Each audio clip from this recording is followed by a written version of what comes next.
သမီးတာရသမီးတွေဖေဖေစာကြည့်စပွဲလေးလုပ်ပေးခဲ့တာမှတ်မိလား ဒီစပွဲရဲ့မျက်နှာပြင်ကဖေဖေသမီးတို့မောင်နှမ၄ယောက်က6လောက်၄ချောင်း အဲ့ချစ်တော်တွေစုံနေမှဒီစပွဲလေးကလည်းခိုင်မာမှသမီးရဲ့ မိဘတွေကတာသမီအားလုံးကိုချစ်ပါလားဒါပေမဲ့အားလုံးတော့တန်းတူမဟုတ်ဘူး ဖေဖေကလေနင်းအတွက်ကတော့ကျင်နာတတ်တဲ့အဖေတယောက်လိုဖြစ်ကောင်းဖြစ်လိမ့်မယ်ငါတို့အတွက်ကလေ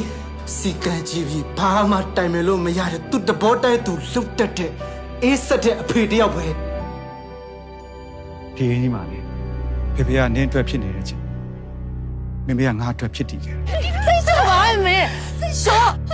ဝါနာလေဘာဝါနာလဲဒီမှာသူမဲတကောင်ရှိခဲ့နောက်တစ်ကောင်ကမလို့ချင်တော့ဘူးအဲ့ဒါမကြီးဆောဘာလို့မြတ်တော့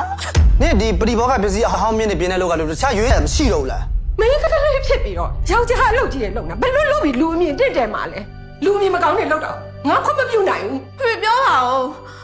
လက်သမားတို့ကတကယ်ပဲဂုံတိတ်ခါမရှိရဲ့အလုပ်လားလို့ ဘယ်သူမှသဘောမတူတဲ့အလုပ်ကိုလုပ်ချင်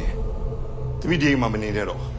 ဖေဘာပြောနေတယ် အောင်ရမယ်လို့ကြာဆောင်အောင်ပဲလို့အဖေတဲ့တောင်ကြိုက်လို့လောက်ကွာဒီမှာမနေတဲ့ဒီမှာဒီမလောက်တဲ့ ကြောက်တယ် သမီးဒါလေးအမြဲဆွဲထားရင်သမီးနာမှာပြအမြဲရှိနေမှာနော် ဖေတပင်းတော့မျက်စိနေမယ်ဆိုဖေဒီအိမ်ကိုပေါင်ထားတယ် ကျန်တဲ့ငွေတွေကိုခင်တာရစီကိုလွှဲပေးလိုက်ရမလား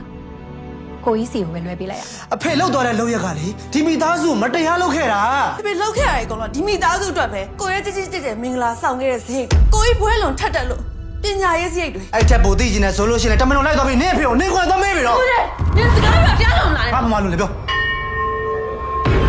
ကိုတေးနောင်ရဲ့သမီးလေးမှာ အဲ့ဒါအိမ်ကထွက်သွားတဲ့တယောက်ထင်တယ် ဖေရဲ့နောက်ဆုံးချိန်မှာဖေနာမရှိနဲ့ယူချုံမရအောင်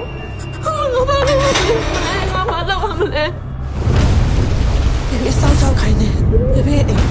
သမီးမဆောက်ဆောက်နိုင်တော့ အဖေနောက်ဆုံးချိန်ထိနင့်ကိုတန်းတာပြီးတော့နေသွားကြဘာအကြောင်းမှမရှိဘူးခင်ဗျာ သမီးအတားချီတော့မဲ့တကောင်ပဲ